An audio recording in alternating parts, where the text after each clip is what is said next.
स्वामी समर्थ सगळ्यांना. सगळे कसे आहेत? ठीक असणार आणि स्वस्त असणार अशी मी स्वामींना प्रार्थना करते. तर मी आज माझ्या आयुष्यात स्वामी कसे आले हे मी तुम्हाला आज सांगणार आहे.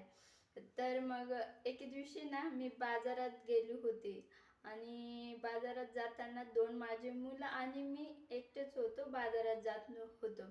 माझे मिस्टर नव्हते माझ्यासोबत. तर मग आम्ही बाजार वगैरे केला. बाजार करताना मी म्हटलं साई आता अगरबत्त्या राहिलेल्या आहे आपला.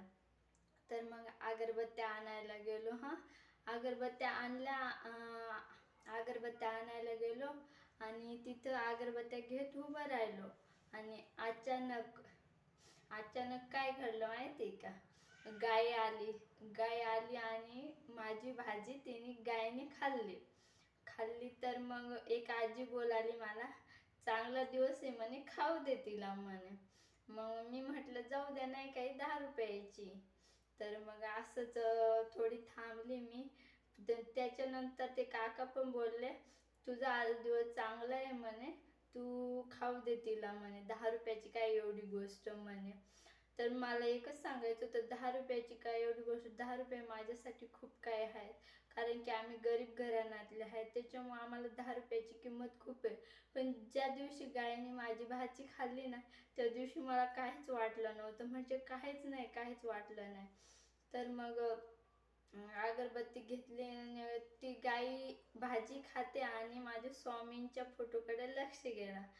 मग असं मनाला कसं तरी व्हायला लागलं. म्हटलं काय यार, स्वामींचा फोटो घ्यायचा आहे असे मनात खूप दिवसापासून हुरहुरी होते, पण कधी घेतलंच नाही जायचं. मग त्या दिवशी माझ्यासोबत मिस्टर नव्हते माझ्या.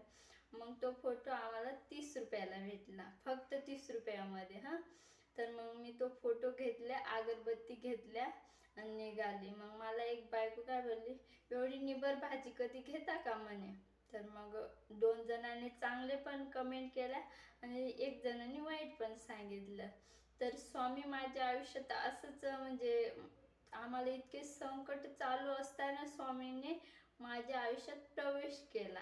माझ्या आयुष्यात येण्याची जर्नी. आणि मी कधी स्वामींचे व्हिडिओ बघत नव्हती, कधी काहीच नाही. तरी स्वामींचे फोटो माझे म्हणजे असं स्टेटस यायचे, सारखे स्वामींचे स्टेटस यायचे, सारखे स्वामींचे.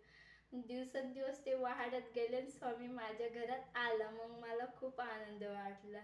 तुमच्यासोबत असंच घडत असेल तर मला सांगा, कारण की माझ्यासोबत खूप वेगळं घडलेलं आहे. म्हणजे एवढे संकट असून तरी सुद्धा मी आता आनंदात राहते. कारण की स्वामी माझ्या घरात आल्यापासून ना मला असं वाटतच नाही की म्हणजे दिवस असा खराब आहे हे ते.